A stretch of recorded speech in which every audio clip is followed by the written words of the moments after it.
पाकिस्तान में बढ़ती हुई महंगाई, मुसलसल करेंसी डिवैल्यूएशन और पॉलिटिकल क्राइसिस की वजह से नौजवानों की बड़ी तादाद में मायूसी की लहर पाई जाती है। यही वजह है कि काफ़ी सारे नौजवान ये मुल्क छोड़ के बाहर चले गए हैं जॉब की तलाश, और काफ़ी सारे नौजवान बाहर जाना चाहते हैं। ये लोग लाखों रुपए नहीं करोड़ों रुपया लगाकर बाहर हायर एजुकेशन हासिल करने जाते हैं और वहाँ पर जॉब ढूंढ के अपनी फैमिली को फाइनेंशियल फ्रीडम जैसी आसाइशों से रास्ता करना चाहते हैं। ऐसे में फंसते हैं वो लोग जो मिडिल क्लास से बिलोंग करते हैं। क्या वो भी फाइनेंशियल फ्रीडम वाली लाइफ गुजार सकते हैं? तो इसका सिंपल सा आंसर है यस, क्योंकि आज की वीडियो में मैं आप लोगों के साथ एक ऐसा मेथड शेयर करने जा रहा हूँ जिसको मैंने अपने कैरियर के अंदर इंप्लीमेंट किया पिछले 7 साल से, और उसको यूज करते हुए आप लोग खुद को फाइनेंशियल फ्रीडम की तरफ लेके जा सकते हैं बहुत आसानी से। मैं बात कर रहा हूँ फ्रीलांसिंग के बारे में। आज की इस वीडियो के अंदर हम डिटेल में जानेंगे कि कैसे फ्रीलांसिंग की जाती है, फ्रीलांसिंग के फंडामेंटल्स क्या हैं, एआई के दौर में हम फ्रीलांसिंग कैसे कर सकते हैं, और 2026 में पाकिस्तान के अंदर फ्रीलांसिंग के लिए कैसी अपॉर्चुनिटीज मौजूद हैं। तो इससे पहले हम आगे मूव करें, आप लोगों से रिक्वेस्ट है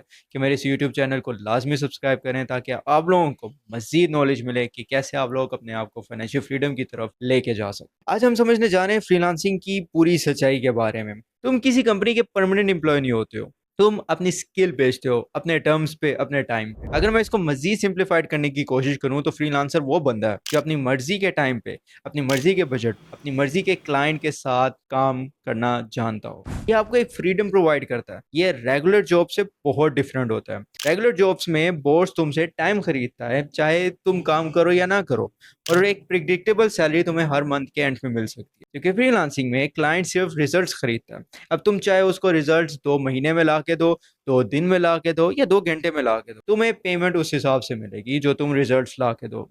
फ्रीलांसिंग में इनकम लिमिटेड नहीं, इसमें तुम बढ़ा सकते हो, कम कर सकते हो। ये डिपेंड करता है कि तुम कितनी ज्यादा मेहनत करते हो। फ्रीलांसिंग की 3 कोर रियलिटीज जो मैं यहाँ पे एक्सप्लेन करना चाहता हूँ। फ्रीलांसिंग के अंदर तुम अपने बॉस खुद होते हो। तुम खुद डिसाइड करते हो तुमने कब काम करना है, तुमने कब सोना है, तुम कितना काम करना चाहते हो, कितनी हार्ड वर्क करना चाहते हो। दूसरी रियलिटी, शुरुआत में इनकम की कोई गारंटी नहीं होती है। यही वजह है कि 90% ऑफ द फ्रीलांसर्स स्टार्टिंग में ही क्विट कर जाते हैं। तीसरी कोर रियलिटी जो सबसे ज्यादा इंपॉर्टेंट है, जिसके बगैर फ्रीलांसिंग में आप आगे बढ़ ही नहीं सकते हो, वो है अपनी हार्ड स्किल को सॉफ्ट स्किल्स के साथ मिलाना। तुम्हारी स्किल तुम्हारी हार्ड स्किल होती है, जैसे तुम ग्राफिक डिजाइनर हो, वीडियो एडिटर हो, 3D आर्टिस्ट हो, और तुम्हारी जो सॉफ्ट स्किल होती है वो होती है तुम्हारी कम्युनिकेशन स्किल्स, तुम्हारी मार्केटिंग स्किल्स, तुम क्लाइंट को कैसे क्लोज करते हो, उसको प्रपोजल्स कैसे भेजते हो। तो ये दोनों जब आपस में मिलती हैं, इन दोनों का कॉम्बिनेशन बनता है, तब तुम्हारी इनकम जनरेट होना शुरू होती है। अब हम बात करते हैं कि पाकिस्तान के अंदर फ्रीलांसर्स किस हाल में है। अगर नंबर्स की बात करें तो फ्रीलांसिंग में पाकिस्तान इस वक्त दुनिया के चौथे टॉप फ्रीलांसर कंट्रीज में आता है। यहाँ पर हर साल 1 मिलियन प्लस फ्रीलांसर्स पाकिस्तान से निकलते हैं, 300+ million dollars per year close करते हैं। लेकिन यहाँ पर अगर एक और बात करें तो 90% ऑफ द लोग अपने पहले ही कुछ मंथ्स के अंदर क्विट कर जाते हैं, क्योंकि उन्होंने एक अनरियलिस्टिक एक्सपेक्टेशंस लगा के रखी होती हैं। उन्हें लग रहा होता है कि फर्स्ट मंथ में ही वो डॉलर्स कमाना शुरू कर देंगे, जबकि ऐसा पॉसिबल हरगिज नहीं होता। एवरेज टाइम है 3 से 4 मंथ आपको लाजमी लगेंगे सीखने में, फाउंडेशन बिल्ड करने में, क्लाइंट हंटिंग में, फिर जाके आपको कोई स्टेबल क्लाइंट मिलेगा और आप उस प्रोजेक्ट को मजीद आगे लेके चल सकते हो। एक्सेप्शनल केस है कि कोई फ्रीलांसर बहुत ज़्यादा टैलेंटेड हो और ज़्यादा हार्ड वर्क कर रहा है, और उसकी जो क्लाइंट आउटरीच स्ट्रेटेजीज हैं, क्लाइंट को पकड़ना, और वो अपनी पर्सनल ब्रांडिंग स्ट्रॉन्ग कर रहा है, तो इस केस के अंदर वो फर्स्ट मंथ में ही क्लाइंट्स क्लोज कर सकता है। कुछ ऐसे चैलेंजेस हैं जिसकी वजह से काफ़ी सारे पाकिस्तानी फ्रीलांसर्स अभी पीछे रह रहे हैं, और अगर उन चैलेंजेस को सॉल्व कर दिया गया तो हो सकता है पाकिस्तानी 300 मिलियन के बजाय 300 बिलियन डॉलर्स ईजिली ग्रैब कर सकते हैं। सबसे बड़ा इशू जो पाकिस्तानी फ्रीलांसर्स फेस करते हैं वो है पेमेंट इशू। यहाँ पर पेमेंट मेथड्स बहुत कॉम्प्लिकेटेड हैं। पेपाल जैसे सर्विसेज पाकिस्तान में एग्जिस्ट नहीं करती है, ना वो ऑपरेट करती हैं, जिसकी वजह से फ्रीलांसर्स को इंटरनेशनल पेमेंट्स मंगवाने में बहुत ज़्यादा दिक्कत होती है। लेकिन उसके कुछ अल्टरनेटिव्स मौजूद है जिसको हम इस्तेमाल कर सकते हैं, जैसे कि पायोनियर्स।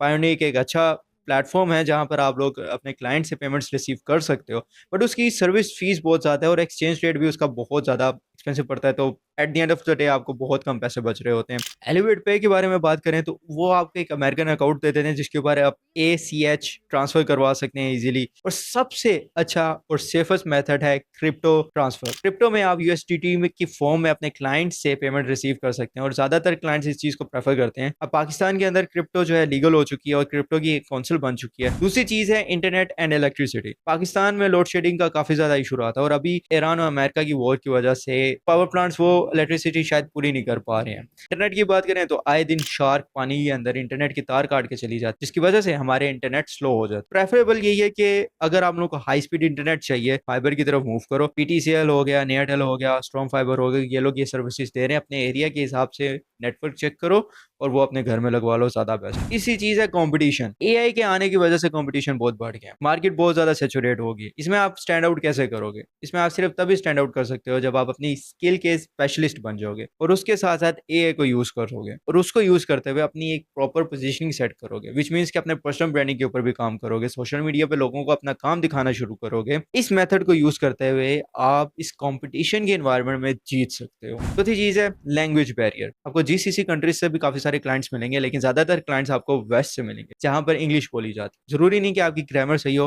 गोइंग टू भी बोलो या गोना भी बोलो, उनको मैटर नहीं करता। आपकी कम्युनिकेशन क्लियर होनी चाहिए। आप क्लाइंट को जो मैसेज कन्वे करना चाह रहे हो, जो चीज उसको समझाना चाह रहे हो, वो उसको समझ आनी चाहिए। उसको पता लगना चाहिए कि जो प्रोजेक्ट तुम्हें दिया गया उसका प्रोसेस क्या होगा और उसको क्या आउटकम्स मिलेंगे। इसके अलावा मैं रेकमेंड करूंगा कि आप लोग एआई को यूज करो। पाकिस्तान के अंदर ना फ्रीलांसिंग का एक बहुत बड़ा फेयर एडवांटेज भी है हमें। अगर हम पाकिस्तानी रुपए को कंपेयर करते हैं डॉलर के साथ, तो हमें एक चीज समझ आती है कि एक इंटरनेशनल डॉलर तकरीबन पाकिस्तानी 280 रुपए का बन, विच मीन्स कि अगर आपने $1 कमाया तो आपकी जेब में 180 रुपए के। तो ये एक एडवांटेज है जिसका फायदा हर पाकिस्तानी को उठाना चाहिए। अब बात करते हैं एआई एरा की इन 2026, जो कि एक गेम चेंजर बन गया फ्रीलांसर्स के लिए। जो लोग एआई को अपने कैरियर के अंदर, अपने वर्क फ्लोज के अंदर इंप्लीमेंट करते जा रहे हैं, उनकी प्रोडक्टिविटी 10x, जिसकी वजह से वो ज्यादा क्लाइंट्स क्लोज कर रहे हैं, जल्दी प्रोजेक्ट्स डिलीवर कर रहे हैं और ज्यादा से ज्यादा डॉलर्स कमा रहे हैं। यहाँ पर एआई का जिक्र करके मैं तुम लोगों को डराना नहीं चाह रहा कि मत सोचो कि एआई तुम्हें रिप्लेस करेगा, बल्कि एआई तुम्हें लेवल अप करेगा। अगर तुम्हें लगता है कि एआई के आने की वजह से तुम्हारी जॉब जा सकती है, तो ये बात को समझो कि एआई कुछ समझ नहीं सकता, एआई कुछ कर नहीं सकता अंटिल उसको ह्यूमन की तरफ से कोई इनपुट नहीं दिया जाए। वो आपको सिर्फ एक स्टैटिस्टिकल क्लोजेस्ट अप्रोप्रिएट रिस्पॉन्स दे रहा होता है एज एन आउट। तुम लोगों को सिर्फ वो बंदे रिप्लेस करेंगे जो अपने वर्क फ्लोस में एआई को इस्तेमाल करके अपनी प्रोडक्टिविटी को इंक्रीज करके बैठे। कि हर कंपनी चाहती है कि उसको रिजल्ट्स मिले और जितना जल्दी रिजल्ट्स मिल सके उतना ज्यादा उनके लिए गुड होता है। 2026 के अंदर मैंने फ्रीलांसर्स को 3 कैटेगरीज के अंदर डिवाइड किया है। Number 1 is dinosaur freelance. ये वो फ्रीलांसर्स हैं जो एआई को इम्प्लीमेंट ही नहीं करते और हर काम मैनुअल करना चाहते हैं। उनको चैट जीपीटी यूज करने नहीं आता, उनको क्लाउड यूज करने नहीं आता, तो वो बहुत ज्यादा पीछे रहने वाले हैं और ये उनके लिए लम्हा फिक्र। इन्हें डायनासोर फ्रीलांसर्स इसलिए बोला जा रहा है क्योंकि डायनासोर वो एनिमल्स थे जो इस वक्त एक्सटेंड हो चुके हैं। तो सून वो लोग जो एआई को नहीं इस्तेमाल कर रहे वो भी एक्सटेंड होने जा रहे हैं। इसके बाद आते हैं एआई असिस्टेड फ्रीलांसर्स। ये वो फ्रीलांसर्स है जो अपने हर वर्क फ्लो में हर एक स्टेज के ऊपर एआई को इस्तेमाल करते हैं, एआई को कंट्रोल करते हैं और डिसीजन मेकिंग खुद अथॉरिटी के साथ हैंडल कर रहे होते हैं। इससे उनकी प्रोडक्टिविटी 10x हो जाती है और वो क्लाइंट को जो काम महीने में डिलीवर करना था वो कुछ दिनों के अंदर डिलीवर करके उनसे पैसे ले लेते हैं और नया प्रोजेक्ट स्टार्ट कर देते हैं। थर्ड कैटेगरी है एआई स्ट्रेटेजिस्ट की। ये वो फ्रीलांसर्स है जब इनके पास क्लाइंट कोई प्रॉब्लम लेकर आता है तो ये उसकी प्रॉब्लम को समझते हैं, फिर उसको सोल्यूशन देते हैं कि अगर मैं तुम्हें एक ऐसा एआई एजेंट बना के दे दूं जो तुम्हारी ये मसले को महीनों के बजाय सिर्फ 1 घंटे के अंदर सॉल्व करे तो कैसा हो। ये बात सुन के क्लाइंट्स बहुत हैरान होते हैं और ऑब्वियसली वो चाहते हैं कि उनके मसले जो महीनों में सॉल्व होते थे वो एक एआई एजेंट कुछ घंटों में करके दे दें। ऐसे में फ्रीलांसर अपने मुंह मांगे बजट पे उनसे काम करवा ले। तुमने डिसाइड करना है तुम किस स्टेज में लाई करते हो। एआई को यूज करने का सिंपल सा एक फॉर्मूला है जो मैं तुम लोगों को बताने जा रहा हूँ। रिसर्च एआई से करो, इन डेप्थ रिसर्च करके देगा, प्लानिंग तुम खुद करो, कुछ चीजें अपने हाथ में रखो, उसके बाद एग्जीक्यूट करो। तुम्हें वो आउटपुट मिल रही है, अगर नहीं मिल रही तो आइटरेट करो अंटिल तुम्हें वो आउटपुट ना मिले। उसके बाद उसको प्रॉपर तरीके से रिव्यू करो कि क्या ये वही आउटकम है जो क्लाइंट को चाहिए कि नहीं चाहिए, और एट द एंड तुम खुद डिलीवर करो ताकि क्लाइंट को इस चीज का अंदाजा हो कि ये काम सारा एआई ने नहीं किया बल्कि इंसान की मेहनत थी जिसने इनपुट्स दिए हैं और ये आउटपुट्स ला के मुझे दे रहे हैं। तुमने इसमें सिर्फ जजमेंट और डिसीजन मेकिंग करनी है, बाकी तुम्हारा सारा काम एआई करते हैं। जब हम एआई की इतनी सारी बात कर रहे हैं तो मैं तुम लोगों को कुछ ऐसे टूल्स बता देता हूँ जिसको मैं अपनी रोजमर्रा लाइफ में इस्तेमाल करूँ, जिसको तुम लोगों को भी इंप्लीमेंट करना चाहिए चाहे तुम जिस मर्जी फील्ड में से हो। चैट जीपीटी को हम यूज कर सकते हैं for writing the emails, for writing the proposals, cloud complex analysis और लॉन्ग डॉक्यूमेंट्स लिखने के लिए इस्तेमाल किया जा सकता है। ये क्लाउड डिजाइन भी आ गया है और क्लाउड कोड भी आ गया है जो कि इस वक्त मार्केट में बूम लेकर आ रहा है। कैनवा एआई ये एक बहुत अच्छा टूल है। कैनवा पे तो पहली बात बहुत सारे टूल्स हैं,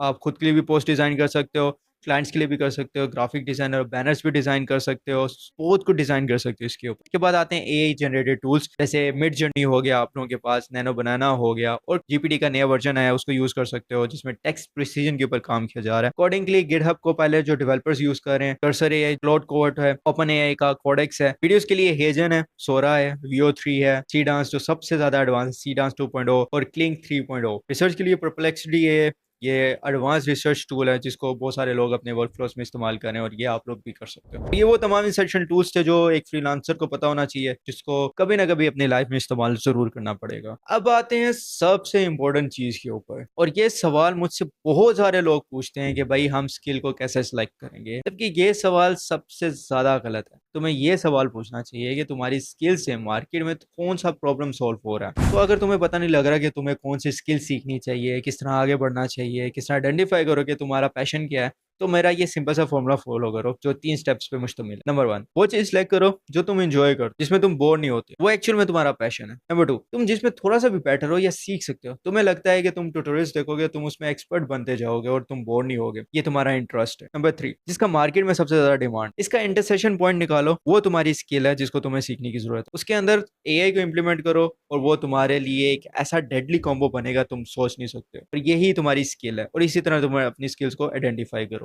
जो असल सवाल तुम लोगों को पूछना चाहिए वो ये है कि किस नीश के अंदर काम करेंगे। अगर तो तुम वो फ्रीलांसर हो जो वैस्ट नीश के अंदर काम कर रहे हो, तो तुम कभी भी ग्रो नहीं कर पाओ। जैसे अगर तुम ग्राफिक डिजाइनर हो और तुम ये कहते हो कि मैं सबके लिए पोस्ट एडिट करूंगा, तो तुम्हारी पोर्टफोलियो तो खराब होगी, लेकिन तुम एक क्रेडिबल पर्सन नहीं रहोगे। वहीं पर अगर तुम स्पेसिफिकली रियल एस्टेट एजेंट्स के लिए काम करोगे, तो तुम सिर्फ एक नीश के एक्सपर्ट बन जाओगे। जब भी किसी को कोई भी पोस्ट रियल एस्टेट से रिलेटेड एडिट करवानी होगी, तो वो तुम्हारे पास आएगा। इसलिए अपनी सर्विसेज को, अपनी स्किल को नीश डाउन करना इतना ज्यादा इंपॉर्टेंट है जितना ज्यादा स्किल को बनाना है। ये सब जानने के बाद भी तुम लोग थोड़ा सा कंफ्यूज होना, तो मैं तुम लोग को बता देता हूँ कि अभी मार्केट में डिमांडिंग स्किल कौन कौन सी 2026 में high demand skills in Pakistan में है। मैंने 3 टायर्स के अंदर इनको डिवाइड कर दिया। नंबर 1 हाईएस्ट अर्निंग है, जो कि 2 लाख पर मंथ से स्टार्ट हो रहे हैं और बढ़ते जाते हैं। स्टार्टर्स के लिए बता रहा हूँ, इसमें आता है एआई ऑटोमेशन एंड वर्कफ्लोस, जिसमें आप वॉइस एजेंट्स बना के दे रहे हो, एआई एजेंट्स बना के दे रहे हो डिफरेंट क्लाइंट्स के बाद। नो कोड डेवलपमेंट है, वाइब कोडिंग है, जिसमें किसी भी स्टार्टअप को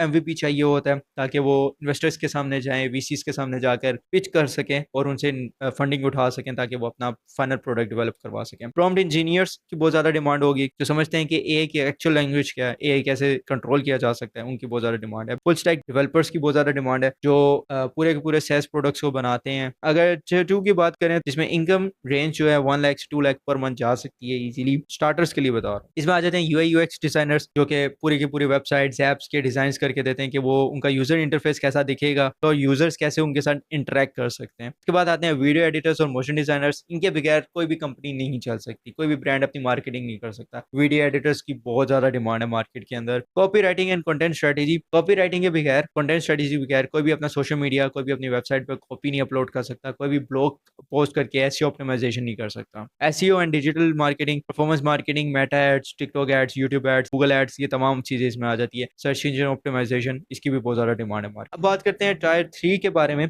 और ये एंट्री लेवल है। इसमें आप समझ लो 50,000 से 1 लाख पर मंथ या इससे भी ज्यादा कमा सकते हो अगर आपका डिजाइन एंड लेवल के है, आपका काम एंड लेवल के। लेकिन ये बेसिक है। ग्राफिक डिजाइनर्स बहुत ज्यादा बेसिक है, इसमें भी लोग एक्सेल कर जाते हैं। काफी सारे लोगों को मैंने देखा जो बहुत आगे निकल गए अगर आप लोगों के डिजाइन जो है बहुत ज्यादा अच्छे हैं। वर्चुअल असिस्टेंट है, data entry and research, transcription and translation वगैरह आ जाते। तो मैं यही रेकमेंड करूंगा आप सबको कि टायर 2 से टायर 1 की तरफ मूव करो। ये हाई स्किल्स है और तुम लोग आइडेंटिफाई कर सकते हो हर फील्ड के अंदर इनका इस्तेमाल है। तुम डॉक्टर हो तो तुम कोई ऐसा एआई एजेंट बना सकते हो जो तुम्हारे पेशेंट्स को एग्जामिन करता रहेगा हर मंथ, उनकी हेल्थ को। और डिफरेंट टेक्नोलॉजीज आ चुकी हैं मार्केट में, आप उनको लिंक कर सकते हो और उनका डाटा कलेक्ट कर सकते हो।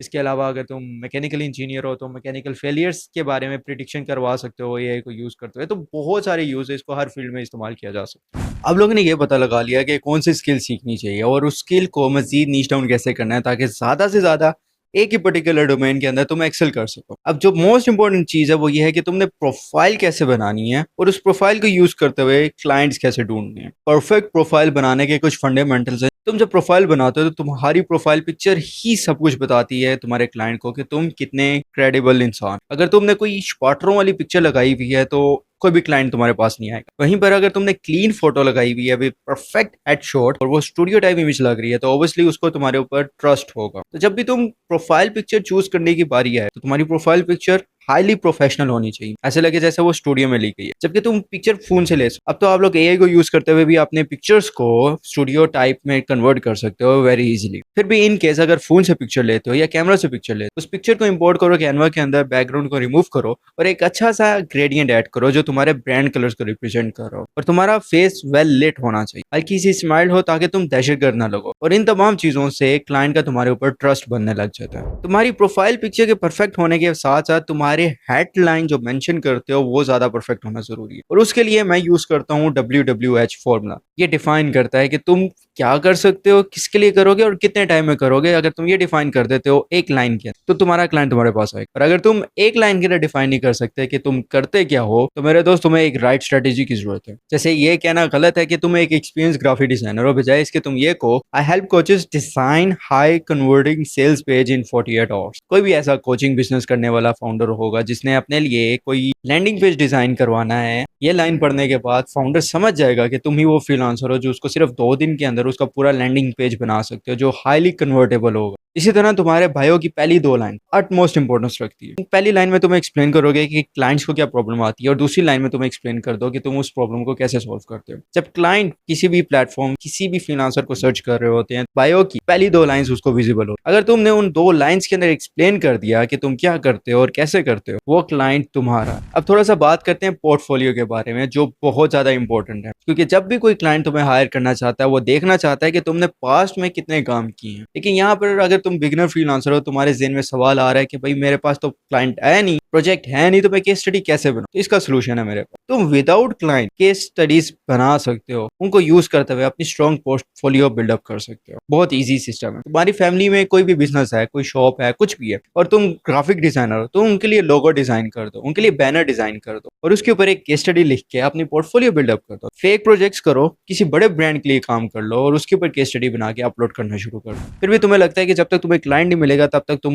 पोर्टफोलियो नहीं बिल्ड कर सकते, तो फिर यूं कर लो जो मैं रेकमेंड हरगिज नहीं करूंगा। डिस्काउंटेड रेट पे या फ्री में किसी भी क्लाइंट के साथ काम कर लो जो तुम्हें बहुत ज्यादा तंग करेगा, लेकिन at the end of the day तुम्हें उससे कोई ना कोई रिकमेंडेशंस, कोई ना कोई फीडबैक मिलेगा जो तुम्हारे पोर्टफोलियो में चार चांद लगा सकते। तो इस तरह इन पॉइंट्स को यूज करते हुए तुम लोग अपनी एक स्ट्रॉन्ग पोर्टफोलियो बिल्डअप कर सकते बाय हैविंग नो क्लाइंट्स। अब बात करते हैं प्राइसिंग के बारे में, जहां पर बहुत सारे लोग बहुत बड़ी गलतियां करते हैं। तो आओ मिलके इसको ठीक करते हैं। तुम लोग को एक चीज मैं क्लियर कर दूं, चीप रेट चीप लाइफ। मतलब अगर तुम रेट बढ़ाओगे नहीं, चीप रेट्स पे काम करोगे, तुम्हें चीप फ्रीलांसर्स बने, वो तुम्हारा सरदर्द बन जाएंगे, तुमसे इतनी ज्यादा डिमांड करेंगे, तुमसे वो इंतहा से ज्यादा रिव्यूज करवाएंगे और तुम खुद फेडअप हो जाओगे। At the end of the day तुम्हारा दिल करेगा मैं फ्रीलांसिंग छोड़ देता हूँ और फ्रीलांसिंग में ले ली काम ही नहीं। इसलिए अगर तुम कम रेट पे काम करोगे तुम्हारी क्वालिटी गिरती जाएगी और एक दफा तुम्हारे ऊपर चीप फ्रीलांसर का लेबल लग गया फिर तुम्हारे लिए वो लगन, वो पैशन, वो इंटरेस्ट दोबारा से डेवलप करना बहुत ज्यादा मुश्किल हो जाएगा। इसलिए मैं तुम लोगों के साथ कुछ प्राइसिंग मॉडल शेयर करना चाहता हूँ जिसको तुम लोग इंप्लीमेंट कर सकते हो और अच्छे खासे पैसे कमा सकते हो। नंबर 1 इज ऑर्ली रेट, जो मैं बिल्कुल भी रेकमेंड नहीं करता और इसकी तरफ नहीं जाता, लेकिन तुम बिगिनर्स हो तुम इसको यूज कर सकते हो। तो अगर तुम बिगनर हो तो मैं रिकमेंड करूंगा तुम स्टार्ट करो $10 से $15 पर आवर पे। और आहिस्ता आहिस्ता जब तुम्हें 3 से 5 क्लाइंट्स मिल गए हैं उसके बाद तुम इमीडिएटली इंटरमीडिएट सेक्शन के अंदर चले जाओ जहां पर तुम अपने क्लाइंट्स को चार्ज करोगे $25 से $50 के बीच बीच में। और जब तुम्हें 6-7 क्लाइंट्स मिल जाएंगे तो उसके बाद मैं तुम लोग को रेकमेंड करूंगा तुम लोग को एक्सपर्ट लेवल के अंदर चले जाओ जहां पे $75 से $150 पर आवर चार्ज कर सकते हो। इसके बाद आता है फिक्स प्राइस और ये मेरा सबसे ज्यादा फेवरेट है। इसको मैं ऑलमोस्ट हर प्रोजेक्ट के अंदर मैं इंप्लीमेंट करता हूँ। सो इसको कैसे किया जाता है, कैसे कैलकुलेट कर सकते हो कि आपको किसी भी क्लाइंट को क्या चार्ज करना चाहिए। एस्टिमेटेड टाइम कि वो प्रोजेक्ट कितना टाइम लेगा उसको मल्टीप्लाई कर दो अपने ऑर्ली रेट के साथ, जो अमाउंट निकलेगी उसमें प्लस कर दो 20% बफर। 20% बफर ऐड करने की सबसे बड़ी वजह यह है कि क्लाइंट स्टार्टिंग में जो स्कोप बताता है वो बाद में उसमें एडिशनल चीजें ऐड करने की कोशिश करता है। तो बजाय इसके आप उस क्लाइंट के साथ खराब हो या आप लोगों के ताल्लुका खराब हो, आप पहले ही प्राइसिंग ऐसे सेट कर लो कि वो 20% उसमें ऑलरेडी इंक्लूड हो। इसके बाद आता है रिटेनर मॉडल जिसमें आप लोग क्लाइंट को पर मंथ चार्ज करते हो। इसमें कोई ऐसी सर्विस आती है जिसमें सोशल मीडिया हैंडल हो गया, सोशल मीडिया स्ट्रेटेजीज होगी, मेटा एड्स होगी, ये रिटेनर सर्विसेज हैं और इसमें आप क्लाइंट को पर मंथ के तौर पे चार्ज करते हो। मतलब तुम्हें एक क्लाइंट